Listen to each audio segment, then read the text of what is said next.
बसवा जयंती और ईद उल फितर के मौके पर हम सब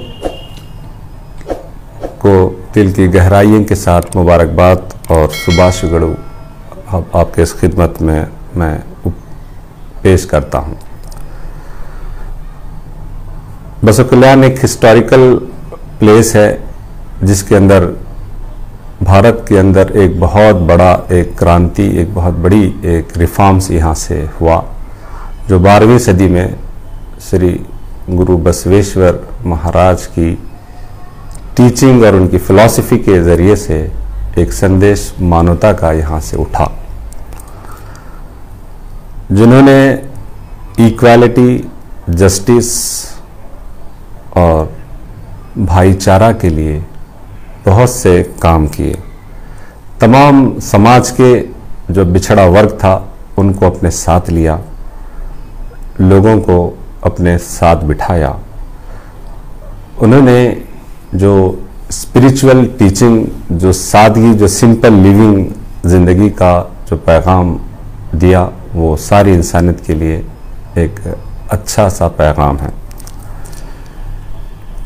एक बहुत ही मशहूर उनका जो वचन है वही है, इवनारवा इवनारवा इवनारवा यंदु केड़बेड्री इवनम्मवा इवनम्मवा इवनम्मवा यंदु हेडरी। ये मत कहिए कि ये कौन है, ये कौन है, बल्कि ये कहिए कि ये मेरा है, ये मेरा है, ये मेरा है। इस वचन से जो इंक्लूसिव सिस्टम बनता है, इंक्लूसिव समाज बनता है और समाज में एक दूसरे के अंदर प्यार की जो भावना जगती है, इसी संदेश और इसी संदेश के पेश नज़र के मुसलमानों ने, बसवा कल्याण ने, इस खास करके कुरैशी समाज ने बसवेश्वर जी की एक स्थल जिसको वो परशुराम कट्टे कहते हैं, 1957 से जो एक डिस्प्यूट की शक्ल में लगभग 65 ईयर से ये डिस्प्यूट चला आ रहा था। ये दो समाज के बीच में ये दूरियां पैदा कर रहा था, दो समाज के अंदर ये अंतर पैदा कर रहा था।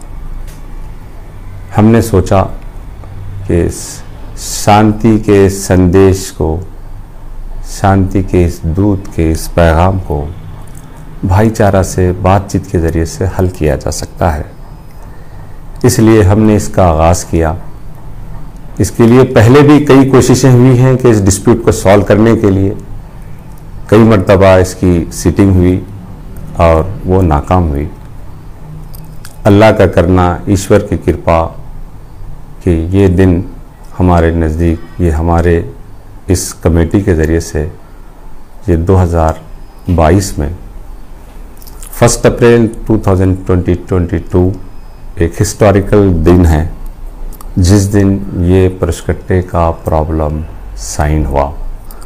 बसवा कल्याण डेवलपमेंट बोर्ड और अल जमीयतुल कुरैश ट्रस्ट के दरमियान में, जिसकी नेतृत्व में ये जो काम हुआ, श्री बसवराज पाटिल सेडम जी और अरविंद जेट्टी जी, जिन्होंने इसमें बहुत बड़ा हमारा सहयोग किया।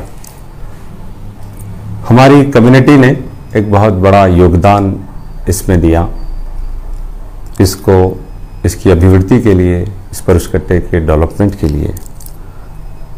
इसका एक जो उद्देश्य है, मूल उद्देश्य है, जो इम्पोर्टेंट उसका जो लक्ष्य है कि we have to live together peacefully.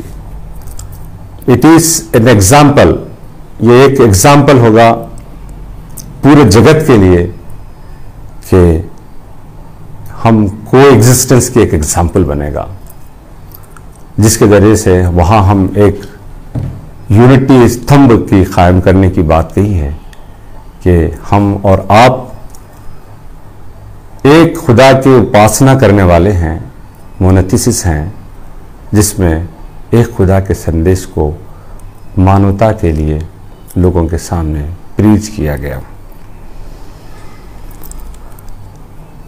इसकी अभिवृद्धि में कुरैशी समाज के लगभग 50 से ज़ायद घर डेवलपमेंट के अंदर रोड वाइडनिंग में सराउंडिंग के दरमियान में आ रहे हैं, जिसको हमारा समाज देने के लिए राज़ी हुआ। ये हमारे समाज का बहुत बड़ा योगदान है। बसवा फ़िलासफ़ी के आज के इस दौर में कि जहाँ लोगों के दरमियान में नफ़रतें बांटी जा रही हैं, वहाँ हमने मोहब्बत का और भाईचारा का एक सबूत दिया है। हम आशा करते हैं कि आगे चलकर हमारे लिए प्रेम का, हमारे लिए भाईचारा का, हमारे लिए कोएग्जिस्टेंस का ये एक संदेश पूरी जगत के लिए एक मिसाल बन जाए। बसव कल्याण से हम इस बात को पूरी दुनिया के अंदर पैगाम देना चाहते हैं कि दुनिया में जो भी रिफॉर्म्स आते हैं, वो दुनिया के रिफॉर्म्स अचानक नहीं आते, तब्दीली अचानक नहीं आती, लोगों को बदलना होगा।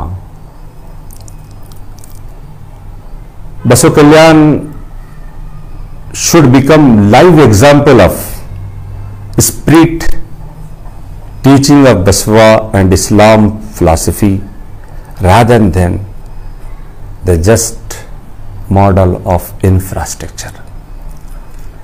बसव कल्याण को मिसाल बनना है पूरी दुनिया के लिए मोहब्बत की, शांति की, क्योंकि शांति से ही उन्नति है, शांति से ही सफलता है।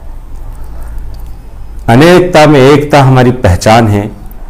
इस हिसाब से कि केवल इंफ्रास्ट्रक्चरल डेवलपमेंट ना हो, बल्कि लोगों के विचार, लोगों के आचार उस फिलॉसफी के साथ चले जिस फिलॉसफी को पैगंबर मोहम्मद मुस्तफ़ा सल्लल्लाहु अलैहि वसल्लम लेके आए,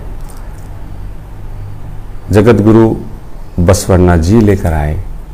इसके संदेश को हम, इनके वचनों को हम अपनी लाइफ में देखें तो ये एक पूरी शांति का दूत बन जाएगा, शांति का केंद्र बन जाएगा और पूरे जगत को एक रोशनी दिखाने का एक सिंबल बन जाएगा।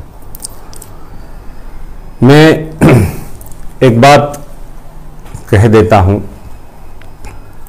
कि आज आने वाले 2 दिनों के बाद यानी 3 मई को बसवा जयंती भी है और ईद उल फितर है, रमज़ान करीम, जो मैनकाइंड के लिए, पूरी ह्यूमैनिटी के लिए पूरी दुनिया में आए। एक इंसान और इंसानियत का जो संदेश है वो हमारे दिलों में बैठना चाहिए। इसको समझने के लिए एक बात आपके सामने रखूं कि प्रॉफेट मोहम्मद सल्लल्लाहु अलैहि वसल्लम ने कहा, अल खल्कुल अयालुल्लाह, अल खल्क अयालुल्लाह। ठीक इसी तरह से यल्ला सृष्टि देवना कुटुंब है। पूरी दुनिया में जितने इंसान हैं वो एक खुदा के अयाल हैं। हम सब साथ मिलकर चले, मिलकर जिए और हम सब एक इंसानियत का संदेश दुनिया के सामने रखें। यही चंद बातें थी जो मैं आपके सामने रखते हुए अपनी बात को ख़त्म करता हूँ, विराम देता हूँ। आशा करता हूँ कि आने वाले दिनों में कुरैशी समाज का, मुस्लिम समाज का जो बसव कल्याण से जो संदेश हमने दिया है, पर उस कट्टे को लेके इसको हम पूरी दुनिया में एक ऐसी मिसाल कायम करें जिससे लोग जहाँ नफ़रतें बांट रहे हैं वहाँ हम मोहब्बत बांटें। प्रॉफेट मोहम्मद सल्लल्लाहु अलैहि वसल्लम ने कहा, जो तुमसे कटे तुम मुझसे जुड़ो, जो तुम्हें हक़ से महरूम करे तुम उसे हक़ दो। उन्होंने कहा, मज़दूर का पसीना सूखने से पहले उसकी पेमेंट की जाए। और फिर उन्होंने कहा कि तुम अपने लिए वही पसंद, दूसरे के लिए वही पसंद करो जो अपने लिए पसंद करते हो। यही मानवता का संदेश है। मैं फिर एक मर्तबा इस मौके पर कि भाईचारा का संदेश, यूनिटी का संदेश पूरे कर्नाटका में जाए और इससे हम अपने आप को प्रसन्न महसूस करेंगे कि ये केंद्र शांति का केंद्र बन जाए, ये केंद्र भाईचारा का केंद्र बन जाए, ये केंद्र कोएग्जिस्टेंस का केंद्र बन जाए। Thank you one and all. जय हिंद, जय कर्नाटका।